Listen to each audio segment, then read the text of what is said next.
What's up, everybody? Rob Ferretti here with my Toyota Supra, which seems to generate a lot of comments, a lot of attention. People really like this car, and the story has always been I'm in the process of selling it. Clearly, I have not sold it, but I actually haven't really listed it. So all I've been doing is talking about selling without actually going through.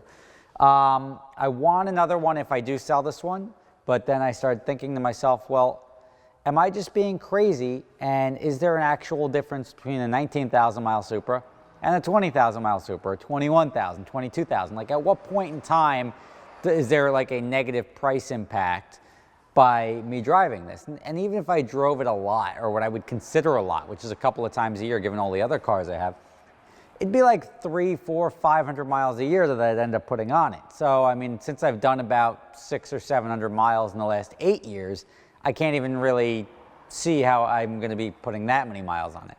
So here's the question. Do I actually Barrett Jackson this thing and clean it up and send it and put it on consignment somewhere and let somebody sell this thing for me and then shop for another one?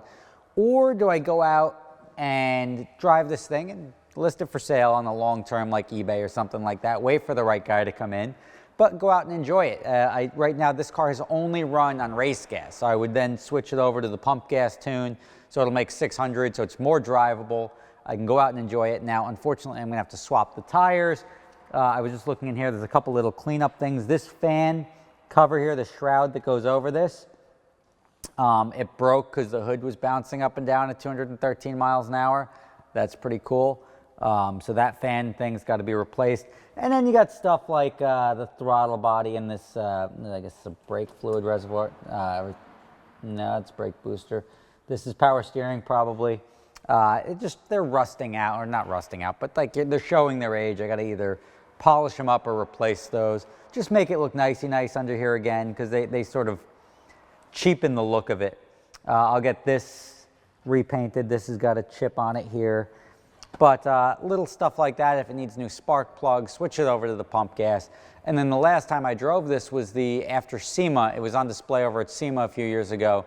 And then I competed in the same Ultimate Street Car Shootout that Matt Farah did, because my Corvette broke, which was supposed to go out there and compete. And I said, well, I got a backup car. Should I bring that?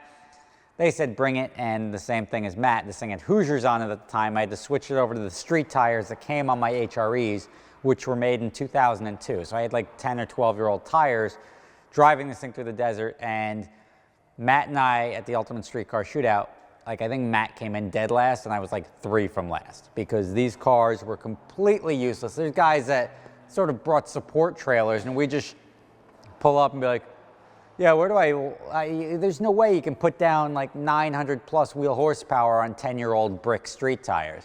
So, I mean, we were just trying to keep the thing shiny side up and in one piece, ripping some burnouts and whatnot.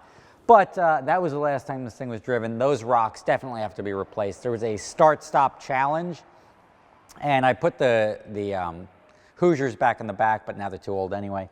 The start-stop challenge was you have to accelerate to, it was like 60 or whatever it was, and then stop in a box. So you had to accelerate, stop in a box, and whoever did that in the shortest amount of time won. I ended up locking up these tires. I did the 2-step launch and then locked up the tires all for dramatic effect. And that flat spotted the fronts and the rears at the time. The rears are long gone. The front's still the thump if you go drive them right now, because they've got flat spots on them. Anyway, let me know your thoughts. Is there a price point I should be worried about? Is there going to be any effect on the pricing? Should I just drive the damn thing and like even if I drive it every year for the next 5 years, it's going to have 22,000, 23,000 miles on it. Does that change the value? Or should I go out and buy another one as a driver and keep this thing low mile? The reason I say should I keep it low mile is because you can't make another one of these. It's got 19,000 original miles on it. You can't replicate that. This is probably one of the top 10 or 15 Supras in the world. It's a 98 black 6-speed turbo with 19,000 original miles on it. Never been in an accident. And it's never been painted, to the point where I've got a couple little nicks and scratches on it that I don't want to paint, because I don't want there to be paint work. I'd rather just say, here it is, the car is what it is, everything's reversible. This could be a prime collector car for the right guy, or it could be, I don't know, some rich guy who says, like, I want to build a 2,000 horsepower car and I want a nice clean car. They may pick it up. What happens to it, beyond me, I don't care. I just want to drive one. I mean, it sucks to have a Supra, which everybody loves, and it's like, I think the watch videos on the Supras, people love to watch the Supras. So I want to get out there, go run it against my 488 and go run it against some other fun cars and go enjoy it. I'll swap the brakes, put a big set of brakes on it. Suspension is good because it's already the TRD sway bars and some other suspension mods. But other than that, like, I want to go out and enjoy this car. Let me know your thoughts in the comments below. Thank you for watching. I will catch you next time, and ideally I'll either, there's going to be a poll. Ian put a poll here. Should I drive the car and put a couple hundred miles a year on it, or should I keep it and not ruin it for the next guy? Leave your thoughts in the poll, in the card, right there. Catch you next time.